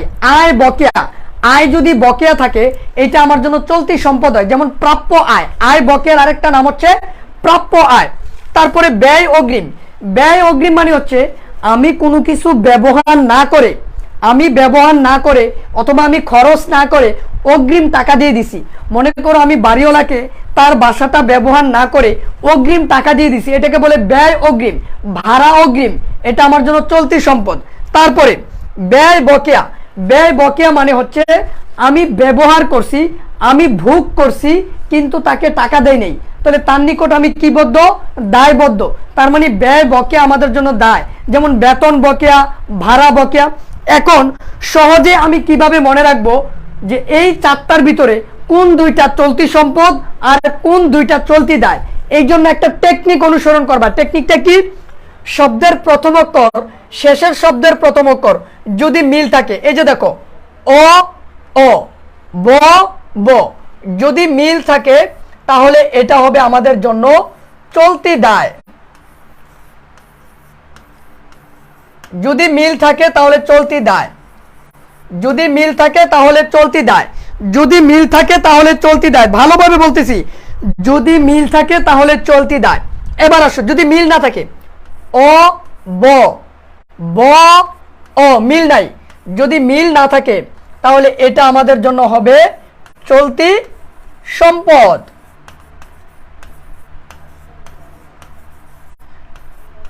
মিল না থাকলে চলতি সম্পদ। এই চারটা জিনিস হচ্ছে আমাদের সমন্বয়ের এন্ট্রি। অনেক শিক্ষার্থীরা এই চারটা জিনিস তারা বুঝতে পারে না যে কোনটা চলতি সম্পদ এবং কোনটা চলতি দায়। আশা করি আমি তোমাদেরকে 100% বুঝাতে সক্ষম হয়েছি। একটু কষ্ট করে আমাকে বলবা যে তোমরা এই জিনিসটা বুঝতে পারছো কিনা। তার মানে তাহলে অনুপার্জিত আয় যদি আয় অগ্রিম হয় আর আয় অগ্রিম যদি আমার জন্য চলতি দায় হয়, তাহলে অনুপার্জিত আয় এটাও আমার জন্য চলতি দায়। এখন তোমরা আমাকে একটু কমেন্ট করে একটু, হ্যাঁ একজন লিখছো স্যার ইউটিউব থেকে আপনার এই টেকনিকটা শিখেছিলাম, ধন্যবাদ তোমাকে আমার ভিডিও দেখার জন্য। আচ্ছা তোমরা আমাকে একটু কমেন্ট করে বলো যে আজকে এই বিষয়টা তোমরা ক্লিয়ার হইতে পারছো কিনা বা তোমাদের এই জিনিসটা মনে থাকবে কিনা। তার মানে মিল থাকলে চলতি দায়, মিল না থাকলে চলতি সম্পদ। বলো তো কমেন্ট করে, মিল থাকলে চলতি দায়, মিল না থাকলে চলতি সম্পদ।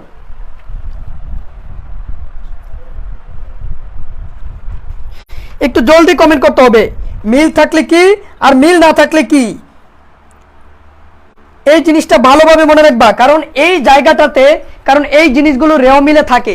তো রেও মিলে থাকার কারণে আমরা অনেক সময় বুঝতে পারি না যে কোনটা আমার জন্য চলতি সম্পদ আর কোনটা আমার জন্য চলতি দায়, এই জিনিসটা আমরা বুঝতে পারি না, যার কারণে আমাদের একটু সমস্যা হয়ে যায়।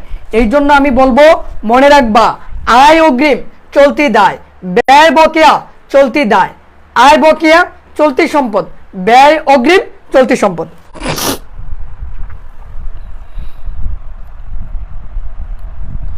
ওকে, ধন্যবাদ। তোমরা যদি ক্লাসে থাকো তাহলে অবশ্যই একটু বলবা। এবার আসো, যেটা আমি তোমাদেরকে বোঝানোর চেষ্টা করতেছিলাম, একটু দেখো, এই যে অগ্রিম খরচ। এবার আসো ব্যাজ চলতি হিসাব, এটা নিয়ে তোমাদের অনেক দ্বিধাদ্বন্দ্ব আছে। মনে রাখবা,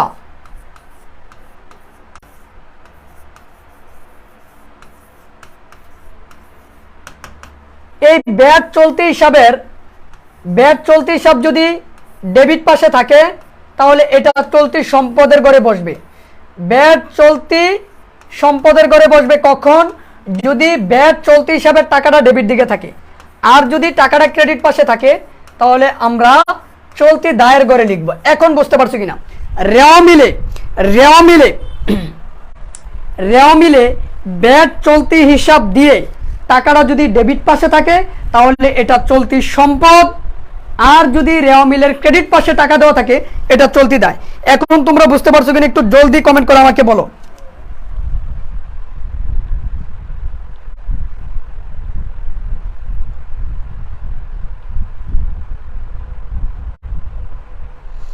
একটু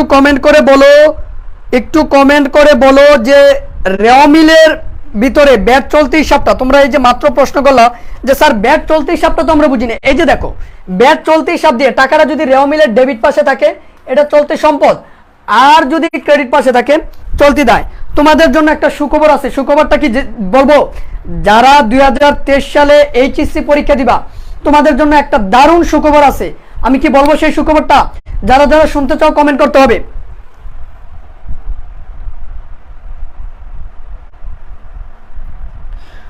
যারা যারা শুনতে চাও কমেন্ট করতে হবে। বলছি, আবারও ব্যাজ চলতি হিসাবটা বলি। এই যে দেখো,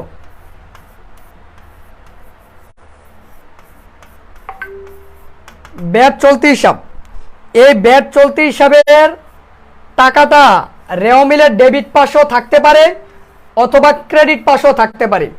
যদি ডেবিট পাশে থাকে এটা চলতি সম্পদ, আর যদি এটা ক্রেডিট পাশে থাকে তাহলে এটা চলতি দায়।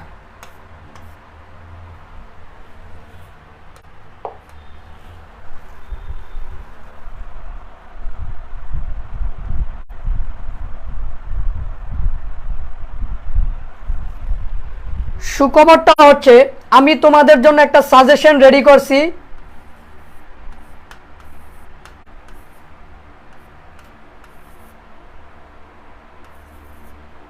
সৃজনশীল,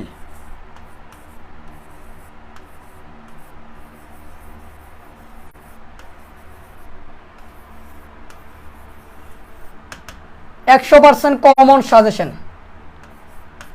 এটা নিয়ে আমি আগামী ক্লাসে লাইভ করব।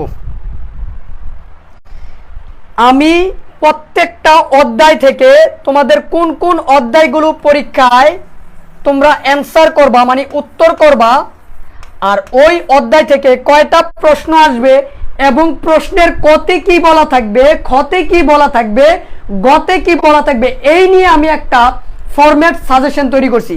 এটা কি তোমরা নিতে চাও কিনা? এটা নিতে চাও কিনা? আমি আবারও বলি, সৃজনশীল সাজেশন মানে তুমি যেমন মনে করো শেয়ার ইস্যু একটা অধ্যায় আছে, তারপরে তোমাদের লিফু ফিফুর একটা অধ্যায় আছে, তারপরে অনুপাত বিশ্লেষণের অধ্যায় আছে।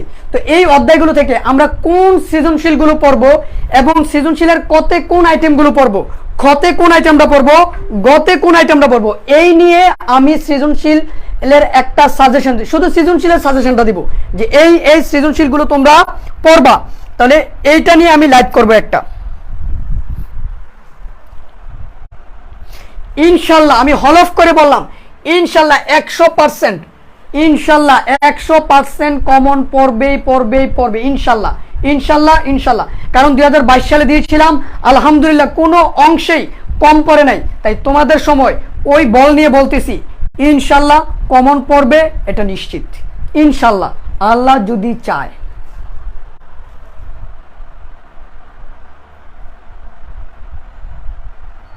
আর অবশ্যই এটা তোমাদের জন্য তৈরি করছি, আর অবশ্যই এটা আমি তোমাদেরকে দিব, সমস্যা নেই, এটা আমি তোমাদেরকে দিব, সমস্যা নেই।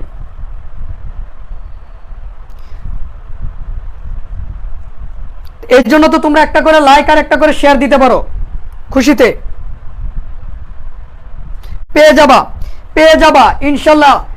আগামী শনিবারে ইনশাল্লাহ দেওয়ার ইচ্ছা আছে, কারণ আমরা শুক্রবারে চট্টগ্রাম যাব, ওই যে চট্টগ্রামে সি ইউনিটের পরীক্ষা, ওই জায়গা থেকে ব্যাক করে এসে আমি তোমাদের লাইভে আসবো, আর লাইভে তোমাদের এই জিনিসটা নিয়ে আলোচনা করবো। যাও ইনশাল্লাহ।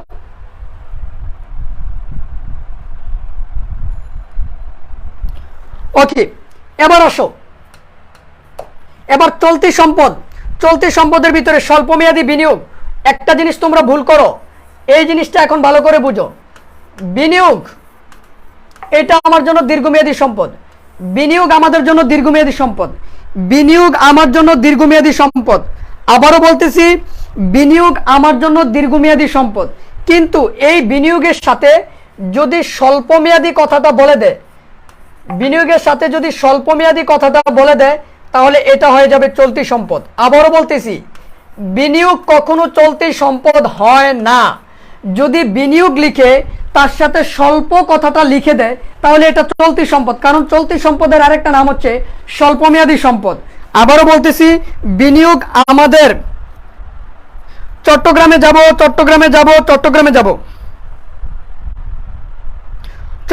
যাব ইনশাল্লাহ। আমরা শুক্রবারে রাতে রওনা দিব, শনিবার ইনশাল্লাহ চট্টগ্রাম ইউনিভার্সিটিতে যাব, আমাদের ফুল টিম যাবে ইনশাল্লাহ। দেখা হবে, যারা চট্টগ্রামে আছেন তারা চলে আসবেন, সবাই চলে আসবেন, আমাদের নাম্বারগুলোতে যোগাযোগ করবেন যে আমরা কোথায় থাকি, কোথায় দাঁড়াবো ইনশাল্লাহ। সবার সাথে চট্টগ্রামের যারা আছেন অবশ্যই আসবেন সবাই।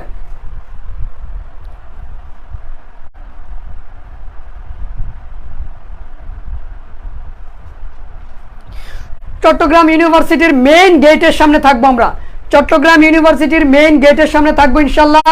আমরা সকাল 9টার মধ্যে সেই জায়গায় উপস্থিত থাকবো ইনশাল্লাহ, যদি আল্লাহ পাক চান। চট্টগ্রামের সব বন্ধু বান্ধব যারা আছে তাদেরকে আপনারা মেনশন করে দেন, নাম্বার দেওয়া আছে, আমাদের নাম্বারটা দিয়ে দেন, আমাদের নাম্বারটা দিয়ে দেন, যে নাম্বারে আপনারা পেড বেসের জন্য যোগাযোগ করতে পারবেন, সব ইনফরমেশনের জন্য যোগাযোগ করতে পারবেন। ওকে, আপনারা এই বিনিয়োগের জায়গাটা বুঝতে পারছি কিনা একটু কমেন্ট করে জানাবেন।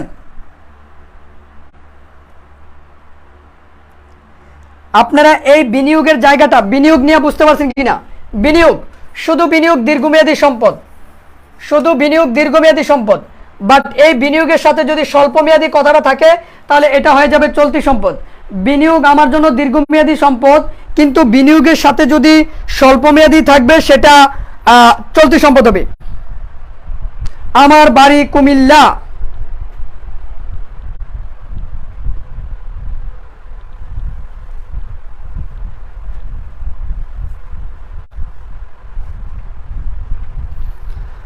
ওকে, আমি তোমাদেরকে যেটা বললাম সেটা হচ্ছে বিনিয়োগ আমাদের জন্য, এই যে বিনিয়োগ এটা আমাদের জন্য দীর্ঘমেয়াদী সম্পদ, কিন্তু বিনিয়োগের সাথে যদি স্বল্পমেয়াদী কথাটা থাকে, বিনিয়োগের সাথে যদি স্বল্পমেয়াদী এই কথাটা থাকে, তাহলে তোমাকে বুঝতে হবে এটা দীর্ঘমেয়াদী সম্পদ না, এটা চলতি সম্পদ। কারণ চলতি সম্পদের আরেকটা নাম হচ্ছে স্বল্পমেয়াদী সম্পদ, চলতি সম্পদের আরেকটা নাম হচ্ছে স্বল্পমেয়াদী সম্পদ। যদি বিনিয়োগের সাথে স্বল্পমেয়াদী কথাটা থাকে, তাহলে তোমাকে ধরে নিতে হবে এটা চলতি সম্পদ। বুঝতে পারছো কিনা একটু কমেন্ট করো প্লিজ।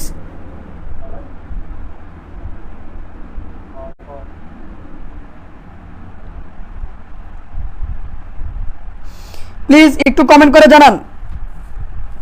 জি, সাজেশনের পিডিএফ পেয়ে যাবেন, সব দিব। আর আপনাদের জন্য দিব না তো কাদের জন্য দিব?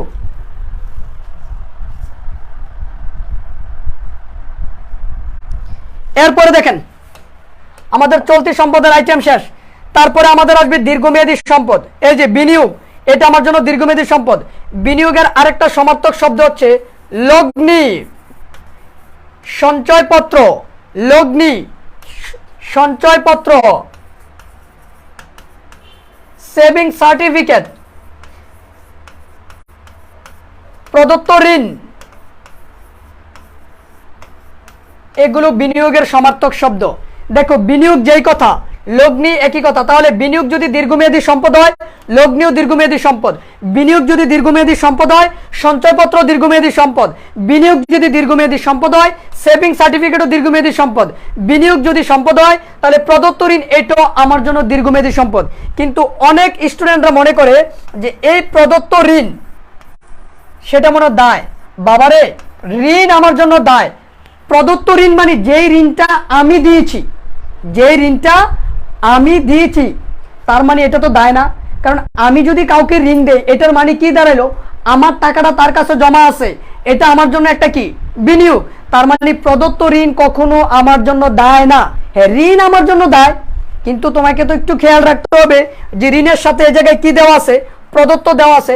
তো ঋণের সাথে যদি প্রদত্ত দেওয়া থাকে, তাহলে এটা তো আমার জন্য দায় হইতে পারে না, এটা আমার জন্য কি সম্পদ, কারণ ঋণটা আমি দিয়েছি। যদি আমি কোনো ঋণ আনি, এটা দায়, বাট আমি যদি কাউকে ঋণ দেই, তাহলে এইটা আমার জন্য সম্পদ। অথবা আমি যদি কোনো ঋণপত্র ক্রয় করি, এইটাও আমার জন্য দীর্ঘমেয়াদী সম্পদ, কারণ আমি যখন ঋণপত্র ক্রয় করছি, আমার টাকাটা তার কাছে চলে গেছে। বিনিয়োগের সমার্থক শব্দগুলো বুঝতে পারছেন কিনা একটু কমেন্ট করে বলবেন। বিনিয়োগের সমার্থক শব্দগুলো বুঝতে পারছেন কিনা এটা আমাকে একটু বলবেন। বিনিয়োগের সমার্থক শব্দগুলো বুঝতে পারছেন কিনা একটু আমাকে বলবেন প্লিজ প্লিজ।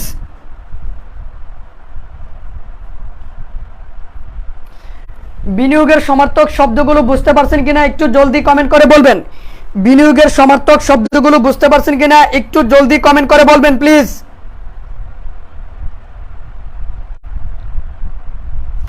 এরপর আসো, স্থায়ী সম্পদের ভিতরে কি আসবে? স্থায়ী সম্পদ। স্থায়ী সম্পদ কোনগুলো মনে রাখবে, একজন ব্যক্তি মৃত্যুবরণ করলে ব্যক্তির যেই সম্পদগুলো থেকে যায় ওইগুলো তার স্থায়ী সম্পদ। একটা ব্যক্তি মৃত্যুবরণ করলে ব্যক্তির যেই সম্পদ থেকে যায় ওই সম্পদগুলো হচ্ছে স্থায়ী সম্পদ। যেমন আসবাবপত্র আমার জন্য স্থায়ী সম্পদ, যন্ত্রপাতি স্থায়ী সম্পদ, তারপরে হচ্ছে ইজারা, ইজারা এটা আমার জন্য স্থায়ী সম্পদ।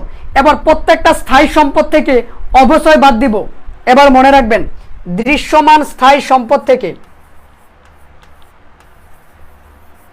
দৃশ্যমান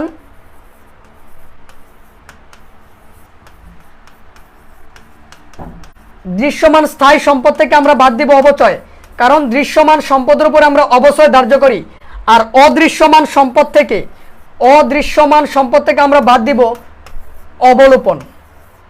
যেমন সুনামের অবলোপন, ট্রেডমার্কের অবলোপন, কপিরাইটের অবলোপন, ইজারা সম্পদের অবলোপন।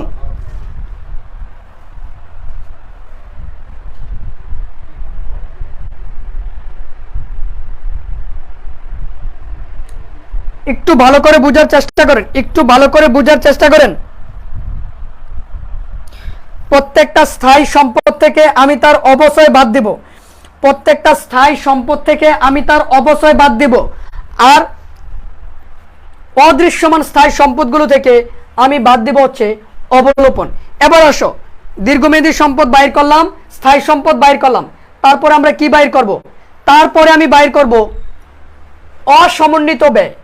এই অসমন্বিত ব্যয়ের আরেকটা নাম হচ্ছে কি দেখো, আচ্ছা, এই অসমন্বিত ব্যয়ের আরেকটা নাম হচ্ছে অলিক সম্পদ।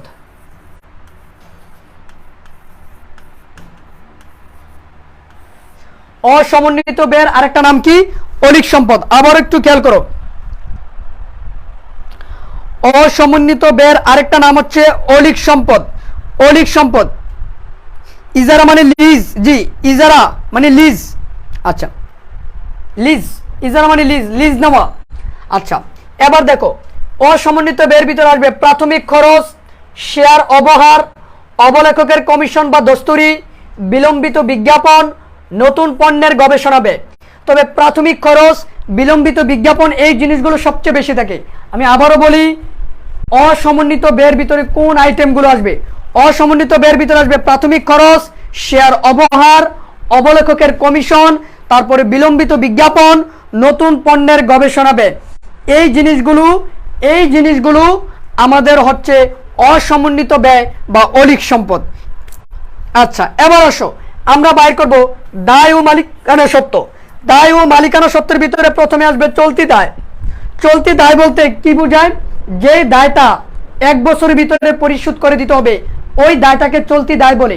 চলতি দায় মানে হচ্ছে স্বল্পমেয়াদী দায়। আমি আবারও বলতেছি, চলতি দায় মানে হচ্ছে স্বল্পমেয়াদী দায়। এবার দেখো, এই চলতি দায়ের ভিতরে একজন লিখছো ইজারা সম্পদ কি?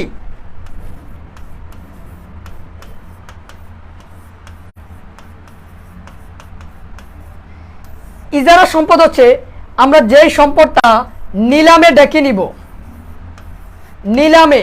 নিলামে নেয় না? মনে করো আমি একটা খেলার মাঠ 5 বছরের জন্য নিলামে ডেকে নিছি সরকারের কাছ থেকে, তাহলে ওই 5 বছর এটা আমার কাছে থাকবে, এটাই হচ্ছে ইজারা সম্পদ। এবার যত বছর আমি ব্যবহার করব তত বছর তার অবলোপন হবে। মনে করো আমি একটা সম্পদ 5 বছরের জন্য নিছি, তো আমি 1 বছর ব্যবহার করে ফেলছি, এই যেই বছরটা আমি ব্যবহার করব এটা হবে আমার জন্য অবলোপন। যেটা ব্যবহার করব এটা হবে অবলোপন। অবলোপন। আমি আবারও বলি, ইজারা সম্পদ মানে হচ্ছে নিলামে কোনো সম্পদ ডেকে নেওয়া। তোমরা কি বুঝতে পারছো? তোমরা কি ইজারা সম্পদটা বুঝতে পারছো? প্লিজ। এবার আসো, চলতি দায়ের ভিতরে কি আসবে? পাওনাদার, প্রদেয় বিল, বকেয়া খরচ, অগ্রিম প্রাপ্ত আয়। একটু আগে বলছি বকেয়া খরচ, এটা আমার জন্য চলতি দায়। তারপরে দেখো, অগ্রিম প্রাপ্ত আয় মানে হচ্ছে অনুপার্জিত আয় বা অগ্রিম সেবা আয়। তারপরে আসবে ব্যাংক জমা অতিরিক্ত অথবা ওডি মানে ওভারড্রাফট। তারপরে আসবে সকল প্রকার বকেয়া ব্যয়। তারপর আসবে স্বল্পমেয়াদী ঋণ। মনে রাখবা, ঋণ এটা আমার জন্য দীর্ঘমেয়াদী দায়।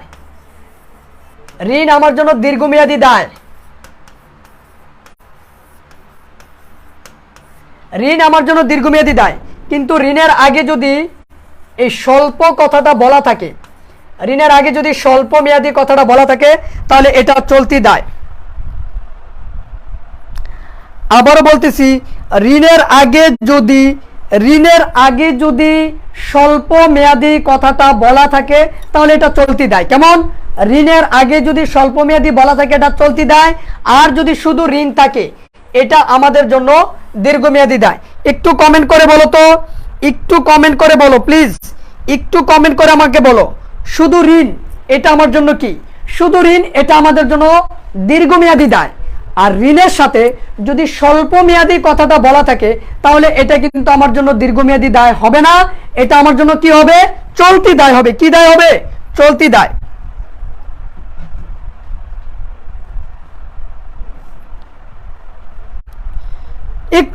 একটু জলদি কমেন্ট করতে হবে, প্লিজ একটু জলদি কমেন্ট করে বলতে হবে। দেখো, ঋণ এটা আমার জন্য কি? দীর্ঘমেয়াদী দায়। ঋণ আমাদের জন্য কি?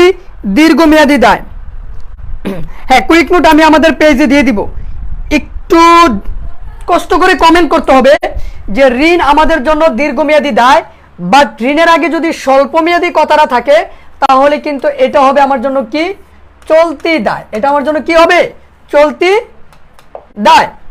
তারপরে আসো, আমরা চলতি দায় বাহির করার পর তারপরে আমরা কি করব? দীর্ঘমেয়াদী দায় বাহির করব। দীর্ঘমেয়াদী দায়ের ভিতরে আসবে ঋণ, ব্যাংক ঋণ, বন্ধকি ঋণ।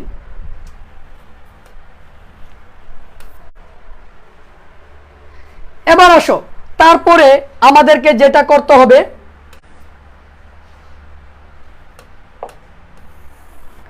তারপরে আমরা যেটা করব সেটা হচ্ছে সঞ্চিতি উদ্বৃত্ত। এটা আমাদের জন্য দায়। সঞ্চিতি উদ্বৃত্ত এগুলো আমাদের জন্য দায়। তো সঞ্চিতি উদ্বৃত্তের ভিতরে কি বলবে? কি বলবে? মূলধন সঞ্চিতি, শেয়ার অবহার, সাধারণ সঞ্চিতি, লভ্যাংশ সমতাকরণ তহবিলে স্থানান্তর, প্রতিপূরক তহবিল, রক্ষিত আয়ের উদ্বৃত্ত। আচ্ছা, এগুলো আমাদের জন্য চলতি দায়। এরপরে আসবে শেয়ার মালিকানা সত্ত্ব। আমরা যদি শেয়ার মালিকানা সত্ত্ব বাইর করে ফেলি, ওই শেয়ার মালিকানা সত্ত্বটা আমরা সরাসরি লিখে দিব।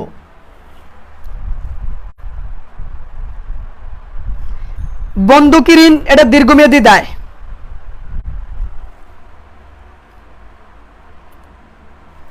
এবার আসো, শেয়ার মালিকানা সত্ত্বের ভিতরে আসবে অনুমোদিত মূলধন, ইস্যুকৃত মূলধন, বিলিকৃত আদায়কৃত মূলধন। এবার আসো ভবিষ্যৎ সমূহ, কিছু ভবিষ্যতের এন্ট্রি থাকবে, ওই ভবিষ্যৎ সমূহ এগুলো আমাদের জন্য দায়।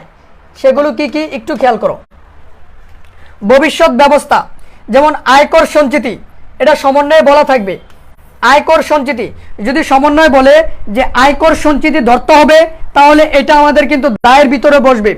তারপরে ঘোষিত লভ্যাংশ, এটাও সমন্বয়ের এন্ট্রি। এনে যতগুলো দেখতেছো সবগুলো সমন্বয়ের এন্ট্রি।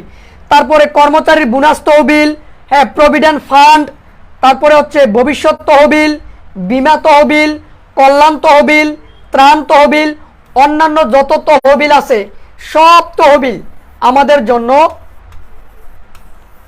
মালিকানা সত্ত্বের ভিতরে দায়ের করে বসবে। তো এইভাবে হচ্ছে আমরা সম্পদ এবং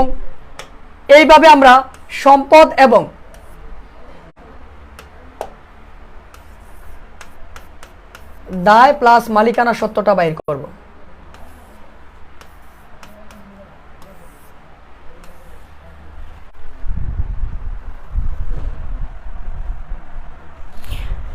শেয়ার অব্যবহার আমাদের জন্য অলিক সম্পদ। জি,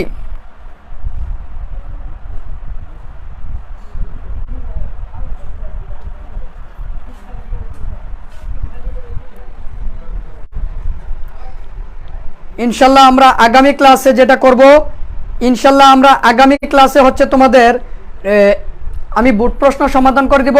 আর বুট প্রশ্ন সমাধান করার আগে আমি একটা ক্লাস নিয়ে নিব সৃজনশীল ফরম্যাট সাজেশনের উপরে। অবশ্যই এই সাজেশনটা আমি অবশ্যই তোমাদেরকে নোটিফিকেশন জানিয়ে দিব কবে আমি এটা নিব। আর অবশ্যই তোমরা এইটার লিঙ্কটা একটু শেয়ার করে দিবা, কেমন? আজকে আমি আর বেশি কিছু আলোচনা করব না, আজকে এই পর্যন্ত। আমার ফোনে চার্জ নেই, ঠিক আছে? তো আজকে আমি এই পর্যন্তই। তো এখন আমার প্রশ্ন হচ্ছে, তোমরা বুঝতে পারছো কিনা একটু জলদি করে বলো প্লিজ। প্লিজ আজকে বুঝতে পারছো কিনা একটু জলদি করে বলো, সময় খুবই শর্ট, 1 মিনিটের ভিতরে বলবা।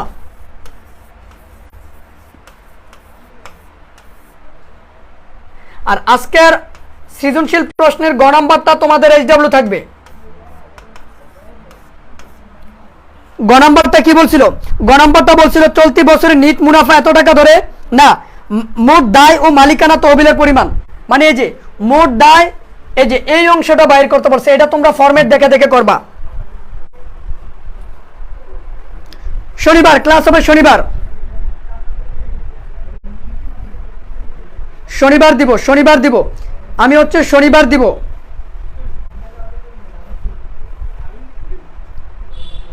শনিবারে দিব ইনশাল্লাহ।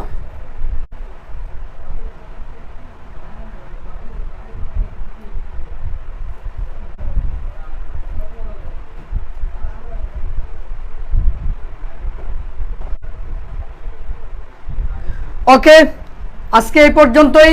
তোমরা সবাই আগামী ক্লাস দেখার আমন্ত্রণ জানিয়ে আমি বিদায় নিচ্ছি। ভালো থাকো, সুস্থ থাকো। আসসালামু আলাইকুম।